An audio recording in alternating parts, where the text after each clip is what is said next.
Olá pessoal, tudo bem? Aqui quem fala é o professor Pedro Souza e vamos para mais uma aula do curso de FPGA e Verilog. Então pessoal, para exercitar um pouco sobre os procedimentos, vamos fazer aqui o projeto 12, que é um contador de 4 bits. Contador é aquele circuito que vai gerando em sequência as saídas de uma contagem. Por exemplo, o contador de 4 bits vai gerar nas suas sequências, a cada pulso de clock, o quê? Uma contagem de 4 bits, no caso 0000, aí no próximo pulso de clock 0001, no próximo pulso de clock 0010, no próximo 0011, depois 0100 e assim por diante até 1111. Quando der o próximo pulso de clock, depois do 1111, ele volta para o 0000 e fica repetindo. Então, estamos aqui no nosso quarto. Vamos criar um projeto. Vamos em File, New Project Wizard. Aqui na janela de introdução podemos apertar em Next. Aqui vamos escolher a localização do nosso projeto. Vou aqui na minha pasta onde eu estou salvando os projetos. Este é o exemplo 12. Qual o nome do projeto? Vamos chamar ele de contador de 4 bits. Vamos apertar aqui em Next. Vamos criar um projeto em branco. Vamos clicar aqui em Next. Não vamos adicionar nenhum arquivo ao nosso projeto por hora. Vamos clicar em Next. E aqui na família de FPGA, vamos escolher a placa, a FPGA que a gente tem na nossa placa, que é uma Cyclone 4E. O dispositivo em específico é esse aqui, ó, EP4, CE6, E22, C8. Vamos apertar em Next. Aqui nas ferramentas de simulação e síntese não precisa mudar em nada. Next. E aqui a gente verifica se está tudo correto, né, no sumário do projeto. No caso está. Vamos apertar aqui em Finish.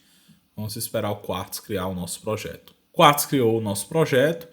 Aqui em Projeto Navigator, vamos selecionar Files para mostrar os arquivos do projeto. A gente vê que não tem nenhum arquivo. Vamos adicionar. Vamos em File, New, e vamos escolher Verilog HDL File. E aqui abriu o nosso arquivo Verilog, que vai ser o arquivo que eu vou chamar de contador 4b.v, que vai corresponder ao nosso contador de 4 bits em Verilog. Vamos lá, começar pela declaração do nosso módulo. Módulo, vou chamar isso aqui de contador 4b. Já vou fechar o módulo para não esquecer. E as entradas do circuito são quem? É o sinal de clock. Só é o sinal de clock, não tem outra entrada. E a minha saída Q. Então, nesse circuito, o clock é uma entrada de apenas 1 bit, né? Meu sinal de relógio tem apenas 1 bit. E a minha saída é Q.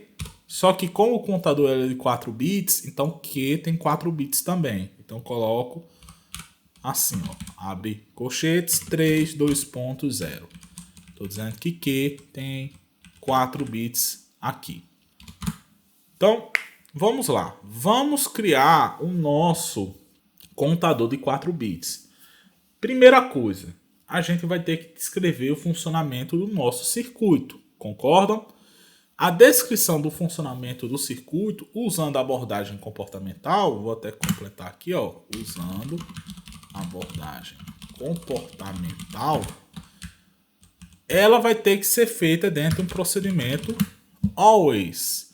Então, aqui dentro desse procedimento always, eu vou declarar o funcionamento do meu circuito. O que eu vou ter que fazer no procedimento always? Procedimento always, ele tem uma lista de sensibilidade. Então, eu coloco arroba, parênteses, e dentro desses parênteses aqui, eu vou colocar a minha lista de sensibilidade. Ou seja, quais são os valores de entrada que vão ter que mudar para que o meu procedimento ele seja executado. No caso, no meu contador de 4 bits, o procedimento ele é executado, a atualização das variáveis, no caso, o procedimento, ele é executado toda vez que o meu sinal de clock mudar. E em particular, esse contador de 4 bits, ele é sensível à borda de subida do sinal de clock. Então, dentro desse procedimento always, eu vou ter que colocar que ele é sensível à borda de subida do meu sinal de clock. Como é que eu coloco isso? Pós edge, que quer dizer borda de subida, do clock. Então, esse procedimento always, ele vai ser sensível à borda de subida do meu sinal de clock. Digito begin para abrir meu procedimento always. Meu procedimento always ele é fechado com o end. E aqui dentro do meu procedimento always, eu vou ter que colocar o que o meu circuito vai fazer. Ou seja, o que o meu circuito vai fazer toda vez que eu tiver uma borda de subida do clock. E esse circuito ele não é um contador? Então, a cada borda de subida do clock, a minha variável de saída, ela vai receber o valor dela mais 1. Então, aqui dentro do meu procedimento always, eu vou colocar o quê? A minha saída é igual ao valor da minha saída mais 1. Então, eu vou colocar 1 dessa forma aqui, ó.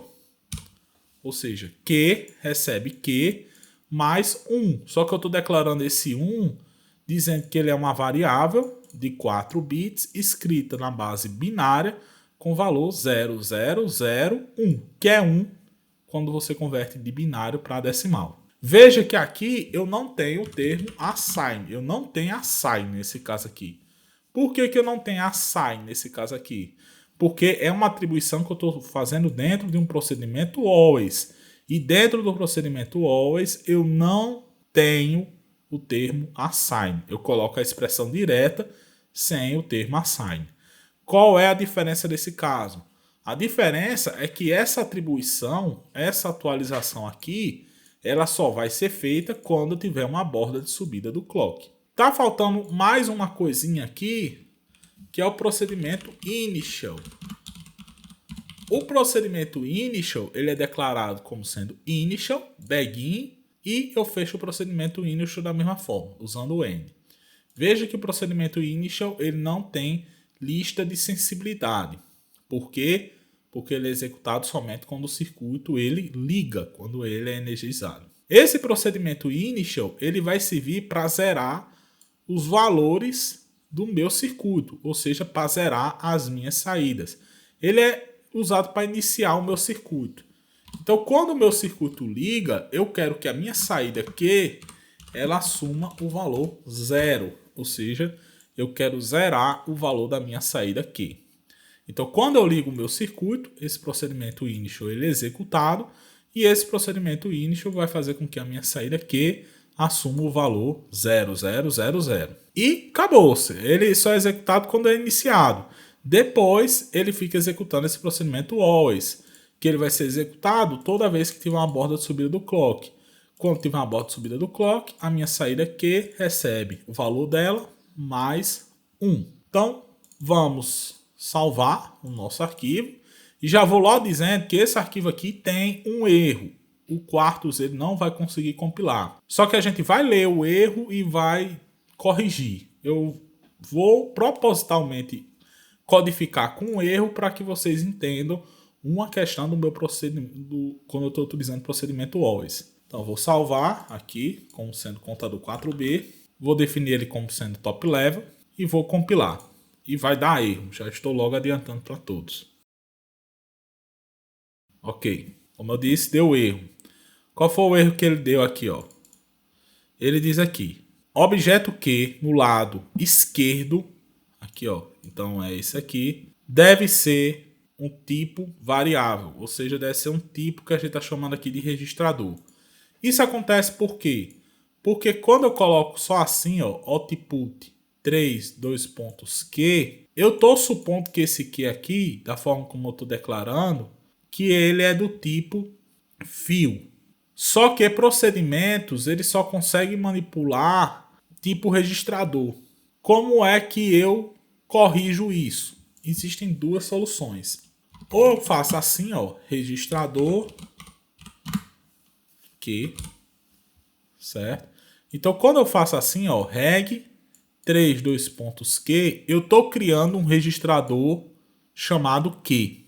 Só que, como o nome desse registrador é exatamente igual ao nome de uma saída, então a saída do meu circuito vai ser a saída desse registrador aqui. Então, ou eu posso fazer isso, ou eu posso fazer o que eu particularmente prefiro, que quando eu tenho uma saída que ela é modificada por um procedimento, eu coloco assim, ó, output reg.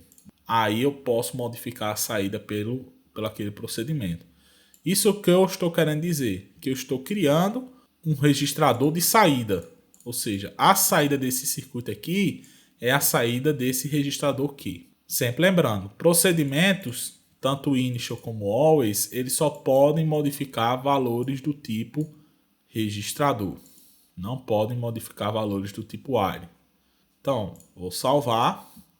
Então, em resumo, toda vez que você quiser uma saída e essa saída é modificada por um procedimento, é só você colocar output reg. E vamos compilar. Agora vai dar certo.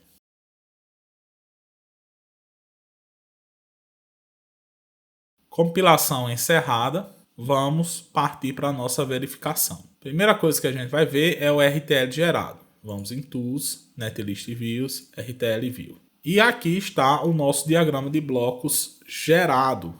Como é o nosso diagrama de blocos? Eu vou ter o meu registrador aqui de saída, que é o meu registrador Q, em que a saída do meu circuito, ó, saída Q, tá vendo? Ó, é a saída desse registradorzinho aqui, ó, desse registrador. Que a gente conseguiu fazer isso justamente porque declarou essa saída aqui como sendo output reg, ou seja, a saída desse registrador. Então, a saída desse registrador, tanto é saída do meu circuito, mas ela também volta. E ela volta para esse somador aqui, ó. Nesse somador entra o valor do meu registrador e na outra entrada, na entrada B, o valor 1. E a saída desse somador entra novamente no meu registrador. E aqui eu tenho um sinal de clock. Ou seja, vamos supor que inicialmente o meu valor do registrador ele vale a 0. Então aqui entra nesse somador quem? 0 na entrada A e 1 na entrada B. Então na saída desse somador eu tenho quem? 0 mais 1, eu tenho um valor de 1. Quando acontecer a borda de subida do clock, o valor desse registrador é atualizado. Ou seja, o valor 1 que está na entrada é copiado para a saída. Agora o valor do meu registrador ele vale 1. Então, volta aqui, ó, esse 1 entra na entrada A do somador. Na outra entrada, na entrada B, nós temos o valor 1. E aqui na saída desse somador vai ter quanto? 1 da entrada A mais 1 da entrada B. Vai ter o valor 2. Quando acontecer a borda de subida do clock, o valor 2 ele é copiado para a minha saída Q. Aqui na minha saída Q, agora eu vou ter o valor 2. Aqui o valor 2 entra na entrada A do somador. Na entrada B sempre é constante 1. Então, A vale 2, B vale 1.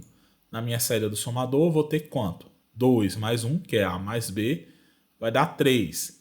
Na próxima borda de subida do clock, esse valor 3 é atualizado para a saída e agora a saída vale 3. E assim por diante, né? Então, a cada pulso de clock, eu pego o valor do meu registrador e somo mais 1. Então, funcionalmente, assim, pelo diagrama de blocos, o nosso circuito está implementado de forma correta. Mas para verificar mesmo, vamos realizar a simulação. Então, vamos aqui em Tools, Simulation Tool, RTL Simulation. Aqui vamos deixar mesmo Verilog HDL e vamos esperar o Model Sim abrir. Model Sim aberto, vamos aqui na biblioteca Work. Aqui nós temos nosso contador de 4B, vamos simular. Muito bem, simulação aberta, nós temos nosso sinal de clock e nossa saída aqui. Vou arrastar todo mundo aqui para as formas de onda. E aqui no meu sinal de clock, pela primeira vez nós vamos forçar uma entrada ser clock e de fato aquela entrada é clock. Então vamos clicar aqui com o botão direito, vamos clicar aqui na entrada de clock. E aqui no Define Clock, aqui o período pode ser qualquer um, não importa muito. E aqui Fixed Edge, vamos colocar Falling para o meu clock iniciar em nível lógico baixo, como a gente já havia fazendo nas aulas passadas. E aqui a minha saída Q, vamos deixar desta forma. Aqui na simulação, vamos simular, por exemplo, por 1600 picosegundos, ok? E vamos aqui para rodar a simulação. Então, vamos ver aqui a nossa simulação, vamos dar um zoom para enxergar um pouco melhor e vamos ver como que acontece. Ó. Inicialmente, a saída do meu circuito ela vale 0. Aconteceu a borda de subida do clock, agora ela vai para 1, né? Na próxima borda de subida do clock, ela vai para 0, 0, 1, 0, que é 2. Na próxima borda de subida do clock, ela vai para 0, 0, 1, 1, que é 3. Na próxima borda de subida do clock, ela vai para 0, 1, 0, 0, que é 4. Na próxima borda de subida do clock, ela vai para 0, 1, 0, 1, que é 5. Então veja que a cada borda de subida do clock, eu fico contando uma unidade, né? 6, aí depois 7, 8, 9, 10, 11, 12, 13, 14, 15. Quando chega no 15, aconteceu uma borda de subida do clock, o próximo valor ela é igual a 0. Então aqui dá para ver que o nosso contador está funcionando de forma correta. Muito bem, pessoal. Vamos aqui para o Quartus para fazer nosso Pin Planner e para programar a nossa FPGA. Então eu estou aqui com o nosso arquivo em Excel. Eu já fiz o Pin Planner em off. Então vamos aqui em Assignments, Pin Planner, para mostrar para vocês qual Pin Planner que eu fiz aqui neste caso. O meu sinal de clock eu coloquei no pin 90. O pin 90 é a chave K2. Você pode estar perguntando por que eu não usei o clock da própria FPGA. É o seguinte, o clock que tem nessa placa, ele é um clock de 50 MHz. Então é um clock com um período de clock muito pequeno. Então não dá para ver visivelmente os resultados. Você não consegue ver as transições entre os níveis de contagem lá do contador. Tem como você resolver isso, colocar um contador colocar a frequência de clock mais lenta, a partir de divisão da frequência de clock que tem na placa, mas por hora não vamos fazer isso, vamos usar um botão como o sinal de clock. Então toda vez que eu pressiono o botão, ele dá um pulse de clock, ok? Fica até um pouco mais fácil de controlar sendo assim. Q3, Q2, Q1 e Q0 eu coloquei em LEDs. Q3, no caso, vai estar no LED D3, Q2 está no LED D14, Q1 no LED D13 e Q0 no LED D12. Então esse foi o mapeamento que eu fiz para a minha placa FPGA. Eu já compilei. Vou aqui abrir o meu Programmer. Vou em Tool, Programmer. E vou colocar aqui para enviar o nosso projeto para FPGA. E o projeto já está aqui na nossa FPGA. Vamos realizar alguns testes. No caso, a chave K2 é essa chavezinha aqui. Então, inicialmente, qual a condição que eu estou? 0, 0, 0, 0. Quando eu der um pulse de clock, que no caso é apertar essa chave K2, ele vai para 0, 0, 0, 1. No próximo pulse de clock, 0, 0, 1, 0. Próximo pulse de clock, 0, 0, 1, 1. No próximo pulse de clock vai para 0, 1, 0, 0. Próximo pulse de clock, 0, 1, 0, 1. Próximo pulse de clock vai para 0, 1, 1, 0. E agora vai para 0, 1, 1, 1. Quando der um pulse de clock, agora vai para 1, 0, 0, 0. 1, 0, 0, 1. 1, 0, 1, 0. 1, 0, 1, 1. 1, 1, 0, 0. 1, 1, 0, 1. 1, 1, 1, 0. E agora 1, 1, 1, 1. Quando eu der o próximo pulse de clock, ele volta para 0, 0, 0, 0. Então, nosso sistema está funcionando corretamente. Então, pessoal, por hoje nós ficamos por aqui. No próximo vídeo, vamos introduzir uma estrutura de seleção que é utilizada na abordagem comportamental, que no caso é a estrutura case. Então, conto com todos, espero que todos fiquem bem e até a próxima.